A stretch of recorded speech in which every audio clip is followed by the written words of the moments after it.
Praise God. जय मसीह की। आज का जो भक्तिपूर्ण संदेश है उसका शीर्षक है प्रभु यीशु मसीह की आज्ञा में बने रहो। यूहन्ना अध्याय 1 वचन 3 लिखा है, सब कुछ यीशु मसीह के द्वारा उत्पन्न हुआ और जो कुछ उत्पन्न हुआ है उसमें से कोई भी वस्तु यीशु मसीह के बिना उत्पन्न नहीं हुई है।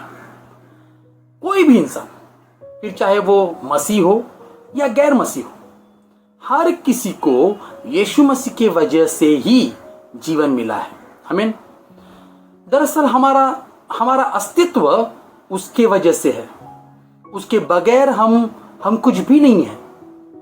लेकिन फिर भी इस संसार के लोगों को यीशु मसीह नहीं चाहिए, वो उसे नकारते हैं। अरे गैर मसीह छोड़ो, कभी कभी हम मसीह होकर भी हम उसे नकारते हैं। आप जानते हैं कैसे? उसकी आज्ञा का उल्लंघन करके। मैं सच कह रहा हूं। यूहन्ना का अध्याय 14 वचन 15 में यीशु मसीह कहते, यदि तुम मुझसे प्रेम रखते हो तो मेरी आज्ञाओं को मानोगे। तो अगर हम उसकी आज्ञा को नहीं मान रहे हैं तो हम उससे प्रेम नहीं करते, और अगर हम उससे प्रेम नहीं करते मतलब हम उसे नकारते हैं। वो सिर्फ पतरस नहीं था जिसने यीशु मसीह के साथ रहते हुए भी उसे नकारा। कभी कभी हम भी उसको अपना कर भी उसे नकारते हैं, उसकी आज्ञा को नहीं मानते हुए। हमको जो चाहिए वो करने की कोशिश हम करते रहते हैं। फिर भी परमेश्वर हमारी मदद करता है। आमीन। यूहन्ना का अध्याय 14 वचन 16 में लिखा है कि यीशु मसीह कह रहा है कि मैं पिता से विनती करूंगा और वो तुम्हें एक और सहायक देगा कि वो सर्वदा तुम्हारे साथ रहे, पवित्र आत्मा। यहां पर भी देखिए, यीशु मसीह जो है वो हमारी मदद कर रहे हैं पवित्र आत्मा के जरिए, हमारे लिए परमेश्वर के पास विनती करते हुए। हमारे पास पवित्र आत्मा है, वो हर वक्त हमारी मदद करता है, वो हमें समझाता है, वो हमें चेतावनी देता है, मगर हम ही कभी कभी उसे अकड़ के दिखाते हैं। जब भी हम कोई काम हाथ में लेते हैं, अगर वो गलत है तो पवित्र आत्मा हमें समझाता है, बोलता है, मतलब वो हमको ये समझाता है कि ये सही नहीं है, ये गलत है।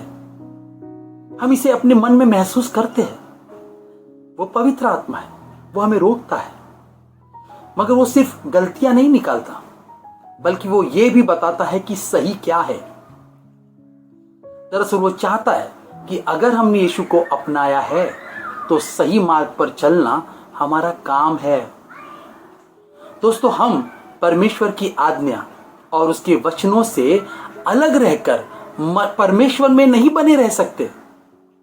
ऐसे में यीशु मसीह ही है जो हमारी मदद करता है।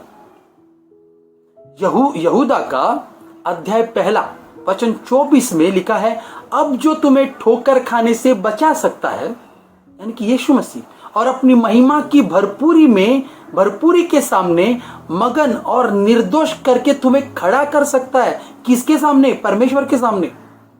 वो यीशु मसीह ही है जो हमें परमेश्वर के सामने सिद्ध बनाकर खड़ा कर सकता है। आमीन। दोस्तों, कभी कभी मैं सोचता हूं कि इंसान भी कैसा अजीब है। उसे मानवता तो चाहिए लेकिन पवित्रता नहीं, उसे पाप तो चाहिए लेकिन पश्चाताप नहीं, उसे न्याय चाहिए लेकिन दंड नहीं, और हद तो यह है कि उसे स्वर्ग तो चाहिए लेकिन परमेश्वर नहीं। ऐसे में परमेश्वर का धन्यवाद करना चाहिए कि उसने हमको चुना, अपने बेटे के जरिए, प्रभु यीशु मसीह के जरिए हमको उद्धार दिया। रोमियो का अध्याय 6 वचन 23 कहता है, क्योंकि पाप की मजदूरी तो मृत्यु है, परंतु परमेश्वर का वरदान हमारे प्रभु यीशु मसीह में अनंत जीवन है। आमीन। तो आइए हम यहूदा का अध्याय 1 और वचन 20 और 21 के अनुसार अपने अति पवित्र विश्वास में उन्नति करते हुए और पवित्र आत्मा में प्रार्थना करते हुए अपने आप को परमेश्वर के प्रेम में बनाए रखें और अनंत जीवन के लिए हमारे प्रभु यीशु मसीह की दया की बाट जोहते रहे और इसी तरह हम उसकी आज्ञा में बने रहे। आमीन। Thank you. God bless you all.